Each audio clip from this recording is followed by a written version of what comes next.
La tempête faisait rage. Les vagues s'abattaient de contre la coque du navire marchand, le ballottant comme un jouet. La pluie fouettait le pont, brouillant la frontière entre le ciel et la mer. À bord du navire, la terreur régnait. Les marins se précipitaient, le visage blême de peur. Ils étaient pris dans une tempête comme aucune autre, leur navire apparemment à la merci d'un océan déchaîné. Mais quelque chose clochait. Ce n'était pas une tempête ordinaire. Le navire craquait et gémissait, ses membrures luttant contre une force invisible.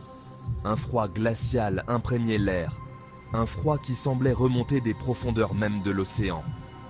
Des murmures se répandirent parmi les marins superstitieux. Des murmures de vaisseaux fantômes et d'eau hantée. Leurs murmures n'étaient pas sans fondement. Ce navire, cette tempête, était bel et bien pris dans les affres de quelque chose qui dépassait le monde naturel. Une présence surnaturelle se faisait sentir, sa puissance palpable dans le vent hurlant et la mer démontée. Le navire, n'appartenant plus entièrement à ce monde, était devenu un vaisseau spectral, à la dérive dans une tempête surnaturelle. L'air crépita. La mer rugit. Ce n'était pas une nuit pour les hommes ordinaires. C'était une nuit pour les choses qui se cachèrent dans l'ombre, pour les pouvoirs qui défiaient toute explication. C'était une nuit où le voile entre les réalités s'amincissait et où l'impossible se manifestait. Alger Wilson, un jeune homme loin de sa demeure à Lorient, s'accrochait à la rambarde. Il s'était engagé comme marin, cherchant l'aventure et l'occasion de voir le monde. Mais ceci dépassait tout ce qu'il avait pu imaginer. Le vent lui fouettait les cheveux, lui cinglant le visage de pluie glacée. Il sentait le sel sur ses lèvres, le goût de la peur se mêlant aux embruns. Soudain, quelque chose scintilla du coin de l'œil. Une petite forme délicate, dérivant vers lui. Il tendit la main, sa curiosité prenant le pas sur sa peur. L'objet atterrit sur sa paume.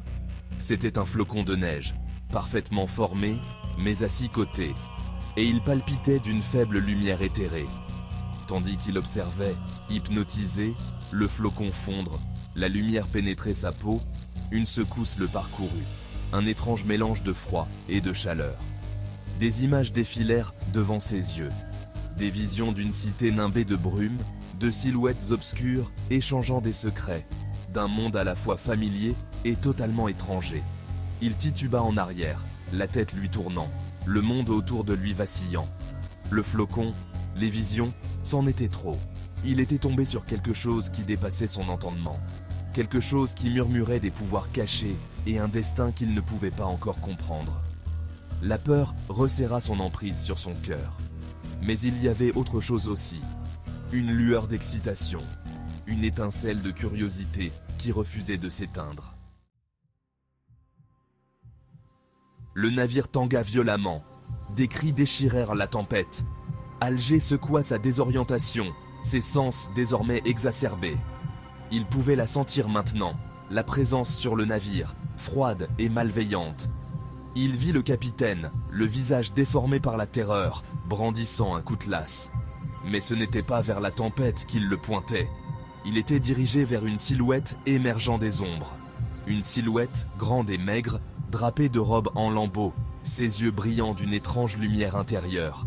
Le capitaine chargea, son courage alimenté par le désespoir. Mais la silhouette leva simplement une main. Le capitaine se figea, ses yeux s'écarquillant d'horreur, puis il s'effondra sur le pont, sans vie. La panique s'empara des marins restants. Ils se dispersèrent, cherchant désespérément à échapper à la terrifiante apparition. Mais un à un, ils tombèrent silencieux, leur corps s'affaissant comme si leur force vitale même avait été éteinte. Alger, le cœur battant à tout rompre, se retrouva seul sur le navire qui se vidait rapidement. Il pouvait sentir le regard de l'entité sur lui, froid et évaluateur. Il se prépara à l'inévitable. Mais au lieu d'attaquer, la silhouette se tourna, son regard balayant les vagues déchaînées. Puis, d'un geste, elle disparut. La tempête, comme contrôlée par la même main invisible, commença à se calmer. Le navire, meurtri mais toujours à flot, dériva sur la mer apaisée. Un silence étrange remplaçant le vent hurlant. Alger, entouré des corps de ses compagnons, fut laissé seul face aux horreurs dont il avait été témoin. Le vaisseau fantôme, son objectif atteint, n'était plus qu'un rappel effrayant des forces qui se tapissaient derrière le voile de la réalité. Loin de la terreur en mer, au cœur de Backlund, Audrey Hall se préparait à une toute autre rencontre.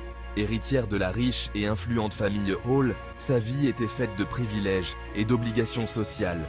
Pourtant, sous la surface des robes élégantes et des soirées scintillantes, Audrey nourrissait un secret. Elle était, tout comme Alger, touchée par le surnaturel. Elle possédait une faculté, une sensibilité aux courants mystiques qui traversèrent le monde à l'insu de tous. Ce soir, elle était attirée par un lieu précis, un chantier naval animé d'une activité intense, où quelque chose d'extraordinaire allait être dévoilé. Son carrosse la déposa à l'entrée du chantier naval. L'air vibrait d'une énergie étrange, un bourdonnement tangible d'anticipation. Cela l'appelait, l'invitant à s'approcher du cœur du mystère. En marchant, elle captait des bribes de conversation. Des murmures d'un nouveau genre de navire de guerre, un vaisseau différent de tous les autres. Un vaisseau qui défiait les conventions et laissait entrevoir des technologies dépassant l'entendement humain. Son cœur s'emballa. Ce n'était pas un lancement ordinaire. C'était quelque chose de bien plus significatif. L'énergie s'intensifia à mesure qu'elle s'approchait d'un immense quai couvert. Derrière le voile des bâches, elle pouvait sentir sa présence, vaste et puissante, vibrant d'une énergie presque sensible. Ce n'était pas un simple navire, c'était un signe avant-coureur de changement, le symbole d'une nouvelle ère. Audrey, son intuition en ébullition, prit place parmi les dignitaires assemblés. Elle ressentit un frisson d'excitation, un sentiment d'anticipation qui reflétait l'atmosphère électrique qui régnait autour d'elle. Ce soir, le monde allait changer, et elle, à sa manière, allait y prendre part.